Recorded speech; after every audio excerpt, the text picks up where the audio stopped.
start with you, Dr. Agarwal, because you recently talked about mixopathy and how, the government should not be emphasizing that, and, you think that they should take their time over that. Talk a little about that. See, there was a suggestion by some Niti Aayog to the government regarding the mixopathy, teaching all kind of pathy at the undergraduate level. But definitely we discuss with the government, and the government is not there, on record they said that they have no planning to bring that other pathy education with the combining with To mix yes, the yes. So disciplines. now there is nothing like that. Only thing what they are telling in the induction program, they are telling the students the entire pathy is available in country. So that is fine with us. So knowing about what are the existing pathy in the country, I don't think that there is any point. But now there is no planning to mixing it with the medical education. I think that's quite a relief. Yes, yes. But medical education is still a hostage to a whole lot of issues, and I think one of the main issues is that perhaps we don't have enough doctors, trained doctors in the country, and trained nurses, in fact. So a little about that, and then I'd like to bring the two of you in as well. See, we all know the deficiency in the medical doctor in our country. Yeah. And as we know that last 10 years and after this regime, lot of new medical college has been brought into this thing. The only thing which we are worried about the quality of medical education. There should be some process, and yes, I'm sure that MC and the government, they are serious about that. We have wrote so many times, and so many times we have met the health minister and the MC. We suggested that the standard of medical education has to be maintained, and all the medical colleges should have a uniform education standard.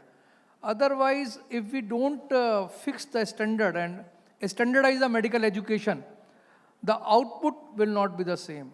And that is very important, because whoever is coming as a doctor after completing MBBS, they are going into society and treating the patients. So that is very important, and I am happy that government is, yes, though a lot of things has to be improved, but their intention is good and they have start working on that direction. That is good. Could I bring you in, sir, and talk about the gaps that are there in the training of doctors and nurses, the two in particular? Yeah. Medical education is at crossroads today. Though we recently had the introduction of a new curriculum, that is competency-based medical education, Yeah. still there are some issues facing medical education. For example, it was 2019 when it was introduced. We need to know how it has fared. We find that still there are gaps between the actual curriculum taught in the medical colleges and the societal needs. So this gap has to be bridged. That is one thing. We need to tailor our curriculum as per the societal needs, in which wherever the present problems that the public is facing, those issues have to be raised, like malnutrition, anemia in women. These are all things which are ever prevalent. We are not addressing those. We are teaching students, we are giving them knowledge. Of course, now there are emphasis on skill-based learning as well, competency-based, and that is assessed. But we need to also talk about the current issues that are very relevant, which need to be taught to the students. Right, which are? As I mentioned, the tuberculosis in India, leprosy in India, the malnutrition, We don't have anemias. enough trained personnel for that. No, our curriculum is not designed to that level. We do teach them, Right. but the actual practical thing and then the skills they need to tackle these things are not taught. Right. That is tailored to that. Dr. Sudha, where are the gaps? I would like to enlist, to start with, the gaps or issues which are currently prevalent. So I would start by saying, number one, rural India still does not have adequate access to quality healthcare facility. Number two, there is a necessity, considering all those factors on ground, there is a necessity to revive the concept of a family physician. Right. In other words, the family physician needs to be Absolutely. resurrected. And number three, handling patients singly in a rural setup is completely different from handling patients with somebody behind you, somebody supervising in a well-established setup. Right. I think these are the areas where medical education needs to be advanced and train the Indian medical graduate to handle a situation on ground, Right. all by himself or herself, without the help of gadgets, without the help of scans and radiological investigations immediately on hand. Right. So this has to be a development of the competency. No, Dr. Sachi was talking about the competencies. We have something called the competency-based medical education. But then how much of competency is really achieved? Like, okay, I know to take the blood pressure. Yeah. I am given a kind of, some marks and I'm given a pass in the physiology examination. But then when I go to the ground and start taking the blood pressure for a patient all by myself, I would still not be comfortable. Right. So some kind of intensive hands-on, intensive internship, that needs to be given. The current internship pattern of 12 months is fine, but somewhere down the line, at least 3 to 4 months will have to be a real intensive hands-on on the ground. Right. And we also need to kind of strengthen our postgraduate education in terms of the family medicine system. And there is a necessity to revive the entire family physician concept. Right. Talking about the rural setup, the primary health centers are mostly still in a shambles. And I think the government had a plan to create wellness centers. I don't know what has happened to that. Some But, work yeah. is happening on that line. But, as was rightly discussed earlier, the proportion of medical personnel available to the general population. If you take a state like Tamil Nadu, the statistics given is, one doctor per 300 people or so, 243 something in Tamil Nadu, and then it kind of, keeps going up, Karnataka, Kerala. But then if you go to places like Haryana and Jharkhand, one doctor available for about 6,000 plus population. So that is where the gap is, and probably it will take quite some time to, even if you have that number of medical schools and then churn out that many medical graduates every year, whether these people will be motivated to really work on the rural setup. So I personally feel, I've been with the Tamil Nadu Medical University for 4 years, and Sachi and I had been colleagues, but I personally feel something has to go into the curriculum where the prospective Indian medical graduate is kind of, motivated to work in the rural setup. Yeah. Some kind of value-based education, maybe, at the ATCOM level or at the yoga level, at the orientation level, somewhere we need to put in that Can kind it of a not thinking. be made mandatory? You can make it mandatory, but then just by making it mandatory, would it have the desired effect? You think It not? would be there on paper, but then working with all your heart and soul is something different. And remember, these are people who will have to handle patients. Yeah. I cannot just be reflecting my moods, my ups and downs on the patient. Right. So that requires a kind of a balanced approach, and probably in the medical education, this needs to be incorporated and brought in. Right. Doctor, what do you think? How can this be encouraged in the students? Because as it is, you find fewer people wanting to get into the medical stream because they think it takes too long and it's too intensive, and engineering is perhaps more glamorous. Yeah, as it existed, medical education was knowledge-based teaching. We used to teach theory to the students, Right. and very limited time was spent on practicals and this thing. Right. So that should change. It was knowledge, it was skills, and then attitudes. Now I would like to reverse that. What we need to concentrate is on Attitudes. skill, and then knowledge. Right. That way, as Dr. Sudha mentioned just now, we would be training our students to interact very well, communicate very well with the patients, rather than show off his knowledge and things like that. That's one thing. Secondly, we want doctors who does rather than doctor who knows. We should prepare our young doctors to have that skills, develop that skills. So I can completely concur with her that we need to train students towards skill development. Right. May I add something here? Please. I had a professor, I wouldn't want to quote the name, my professor. There was one situation where I had handled a post-operative patient with a particular drug. I was not aware that my professor never liked that particular drug because of some kind of bitter experience he had in his own internship days. Not knowing the fact, I used it. The next morning, I could see the reaction of the rest of them, the rest of the unit. They were, almost kind of telling me, I'm gone forever. And that is what was expected from the professor. If he only knew that I had used that particular drug, God knows what will happen. The heavens will come down and Himalayas would break loose and all that. But then he came and I went straight to him. I told him this is what I did. I didn't know, but then the patient is fine now. He just had one statement to make. He said, I prefer a complicated patient to someone who would not be alive the morning. That was his take. He said, I don't mind. She used it. She didn't know.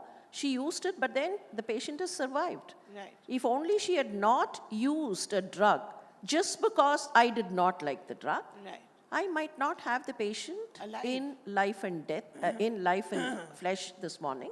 So I would prefer this. So that is the kind of attitude you would have to have. Go down. You would have to save your patient, or you would have to do what is required for the patient, and that is wholly dependent on the attitude and not on the qualification or the number of years you spend and things like that. And I also have, on the personal front, I feel judging medical education by the number of years spent in the medical school and trying to say an engineering graduate would earn at the end of the fourth year, but a medical those are the graduate. calculations of parents. I think that isn't should it? not be there. That something has to be done. Right. Either it's the parent or the Or the grandparent child. or the peer pressure, whatever you call it. I think that's not the right way to compare things. Right. There's no comparison. Yeah. May I ask you to weigh in on the NEET issue, because as you know, that's one of the biggest issues in the state. What's your take on it, sir? Next, NEET. NEET. The NEET exam. What's a NEET exam? What you want to know about No, there is a lot of backlash or pushback from Tamil Nadu to the idea of NEET. They don't want that centralized exam. that? No, see, NEET is good exam. You see, initially you see what every individual after 12, they used to go to place to place. Individual medical college. Yeah, to give the entrance exam. Now there is a uniform exam. I don't feel that. See, what we say what is good as per the professional, and we don't know the politics. So what the political people do, they have something else. But NEET is good. Central exam, the student is tension free, less stress. They have to prepare for the single exam. Exam is good, NEET is good, there is no problem in that. Only thing, the counseling part should need some improvement. Like state has a different counseling, center has a different counseling. And I know that government is working on that there should be a single software. And from there, single counseling, if a student want to take seat in the central quota, from central quota, should be allotted from central quota. If want to take from state quota, should be allotted from. Otherwise, it takes lot of time, rather months, to get finalized or fill up the seats. But I want to mention another important thing around the medical education. See, the biggest problem is, probably Shad, you also reported that 50% medical college, they don't have the sufficient faculties. Right. And that is very important. We are very happy that now we have 711 or 12, whatever, medical colleges producing 110,000 students. These all are the, indicators. You can make so many indicators. But actually, if you see the medical college, they don't comply. After NMC, what happened? On a single application, affidavit, you are allowed to open up the medical college. Initially, there was a necessity to start a hospital for 3 years. Right. Now that has also abolished. Even if you want to open up the medical college, you go and put the application, you will be allowed. You are given the time, okay, you by this time, these are the landmarks which you have to achieve. Nobody is going and checking what is happening till 5 years. I tell you as a national president, the government medical college, I am talking about the government, not the private. 3 government medical colleges, autonomous medical college student after internship, they were denied to register by the State Medical Council because NMC has suddenly waken up and took the inspection and find that there are lot of NCs. And the student who have completed the MBBS, completed the internship, were denied for the registration by the State Medical Council. Where they will go? Neither the institute were able to help them or nor anybody else. Those poor students, they came to us in Indian Medical Association office, Delhi, and they were literally weeping in front of me that where do they go? They are on, again, after spending 5 years, they are on the square one. Then I wrote to the health minister, I wrote to the chief minister of that state and the NMC chairman. What is this? Why should they be sufferer? If you want to take, why didn't you took the inspection before the exam? Why are you now doing the inspection and rejecting those medical colleges, and what will those 300 students? But thankfully they listen to the Indian Medical Association and immediately they get everybody registered there. But see, this should not be the individual dependent. There has to be some SOPs. Like they came to the Indian Medical Association and the national president took so it's all very arbitrary. that is absolutely wrong. There has to be some SOPs. Yes, these are the landmark. These are the time when we'll go the first checkup, Right. the second checkup, and they should ensure this.